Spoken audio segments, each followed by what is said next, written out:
Alright, what's going on, guys? It's your boy Scrub here, back again with another video. Hope you guys are having a great day. I know I am. And today I want to talk about something sad, alright? I know not everybody that watches this channel is probably into cars. That being said, there's something called a Ford GT, which is a super beautiful car. Not very many of them were made, and if you see one, you're probably in one of the super rich neighborhoods. And so you would think that anyone who has this car would be very careful with it, probably know a lot about cars. But one actually ended up getting in a pretty bad accident, and the driver said it was because he didn't know how to drive manual. Florida Ford GT owner crashes because he's unfamiliar with manual transmission. Before you go spending over $500,000 on the car, it's probably pretty important to make sure that you can drive it. I guess, good for this guy for being able to buy a car he doesn't know how to drive that costs over $500,000. Gotta have a pretty big bank account to just not care before you make a purchase like that. Oh yeah, I bought some weird supercar called a Ford GT. Not exactly sure how this whole manual driving thing works, but it should be fun to figure it out. Learning to drive manual on a Ford GT is like, I don't know, learning how to shoot a gun but starting with a fully automatic AK-47 with explosive rounds.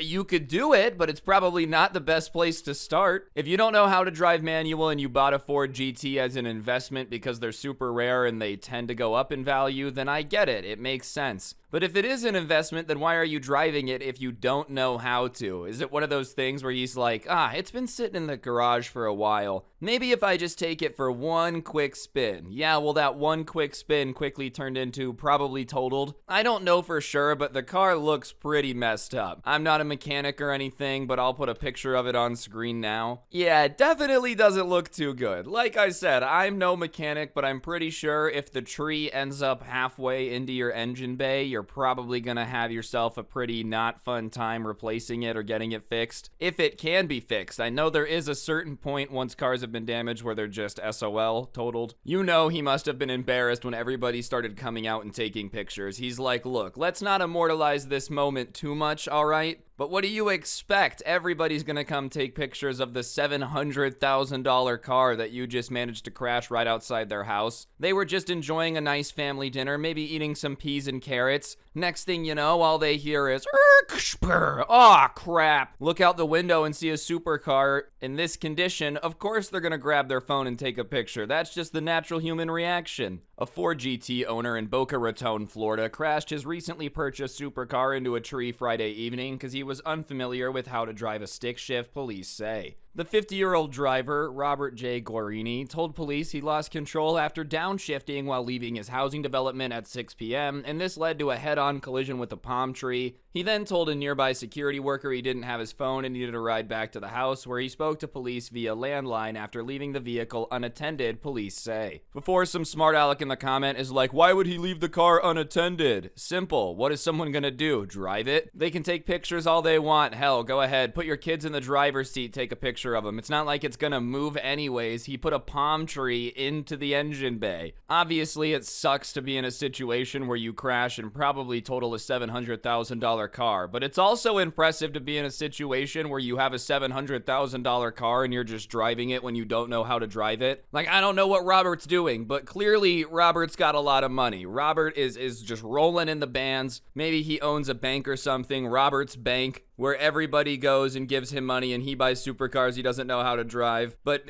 my goodness gracious, this guy's probably got a pretty fat bank account if he's just cruising around in this not knowing how to drive. Like I said, who buys a car this expensive if they don't know how to drive it? Maybe he was at the golf course with all of his rich friends and they started arguing about who had the cooler car and he lost, and he's like, I'll show them. I'll get a car cooler than all their cars. But the real bummer in all of this, ladies and gentlemen, is obviously the destroyed Ford GT. That's sad. But what's really, really sad is the state of the insurance on the vehicle at the time of the crash. The car was not registered or insured when the crash occurred, and the listed VIN indicates the car was purchased at a Barrett-Jackson auction in Palm Beach for $704,000 in early April. about the going price for a 2006 Heritage Edition GT. That would make replacement a very expensive endeavor. I'm not a mechanic, but from what I understand, there's a few things that kind of affect how expensive it is to fix a car. Part availability is huge. That's why Toyotas and Hondas are so cheap to fix, is because there's a crap ton of parts for them. Obviously, if it's a more complicated system, it's going to cost more. And if a car's really old and the parts aren't made for it anymore, they're probably going to have to be special ordered. This car happens to just tick all those boxes because A, it's a supercar, so maintenance is already going to be insanely expensive. In order to keep a car working that beautifully, it's going to take a lot of maintenance. But on top of it, they're going to have to special order literally every part because they didn't make a lot of these. It's not like anyone just has a garage full of Ford GT bumpers ready to go.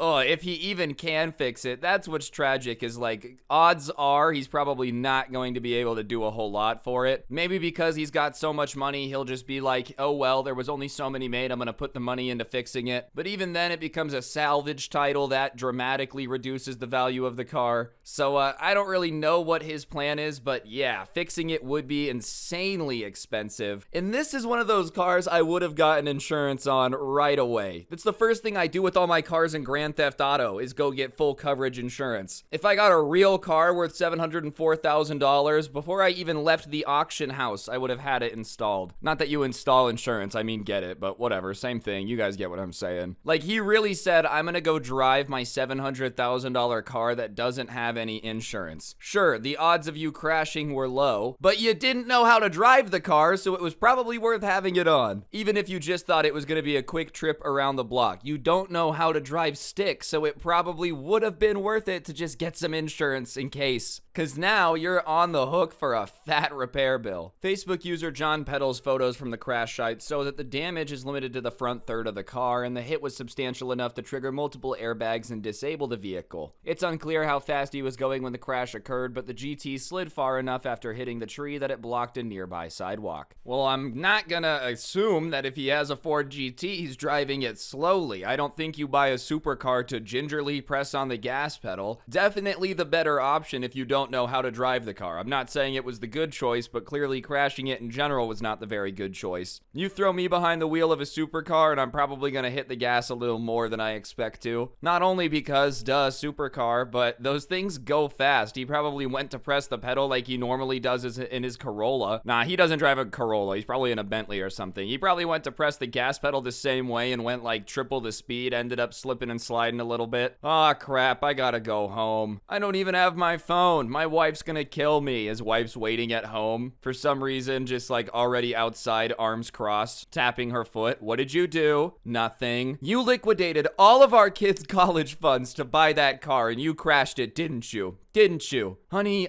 everything is okay. I'll get it fixed. It's not even insured, is it? Is it? Man, I couldn't imagine having anything worth $700,000 and not getting it insured. Like, that's just the most brazen, crazy part about this to me, is the fact he was really running around raw with a $700,000 car. Maybe it takes a little bit to get something of that value insured, but I'll tell you what, you definitely don't drive it without the insurance. Bright side, he definitely learned his lesson too. I'm not trying to say definitely too much, but I think he's probably learned his lesson. I don't think we'll be seeing him out on the road with an uninsured vehicle again. Guarini was issued a citation for driving with a suspended license and a warning for operating an unregistered vehicle. No license, doesn't know how to drive manual, screw it, I'll do it anyways. I get he was probably just going around the block in his new car, but still, if you have a suspended license, probably not a good idea to be driving the supercar. Not because I doubt your driving ability, who knows why it got suspended, maybe that's part of it, but just because the police are definitely gonna notice the supercar, bro. I'm not saying they're gonna pull you over for no reason, but it's not exactly a lay low car. If you're gonna be driving with a suspended license, you wanna go with like a Corolla, a Honda, keep it inconspicuous. Why would you decide to roll around in the loudest thing ever? Not just in terms of being literally loud, but it's gonna turn some heads. Everyone on the road is gonna go, oh, what's that thing? Even if they don't know what it is. If they know what a Ford GT is, they're going to be more excited. But I don't know why you would decide to go driving this around if you literally can't be legally driving a car at the moment. It just seems like a recipe for disaster. He did just get a ticket though, and he can afford a $700,000 car. I guess that plays to the whole nothing's illegal if you can afford to pay the fine thing. He's like, yeah, I drive without a suspended license. It's called paying $1,000 every time you get pulled over. Maybe he should make better choices with the money, the 700 grand that you just lost by having to replace this vehicle, or take the L on what you bought and it's now worth. Could have been invested somewhere else. I don't know. Maybe I'm an idiot. I'm just a guy talking to the video games. On that note though, guys, I think that's gonna do it for the video. The moral of the story, be sure to know how to drive before you operate a car. It's just a little friendly tip for y'all. If you enjoyed it, I would appreciate you guys taking a second to press the like button. Let me know what you thought in the comments section down below. And of course, subscribe if you're new and turn on those notifications.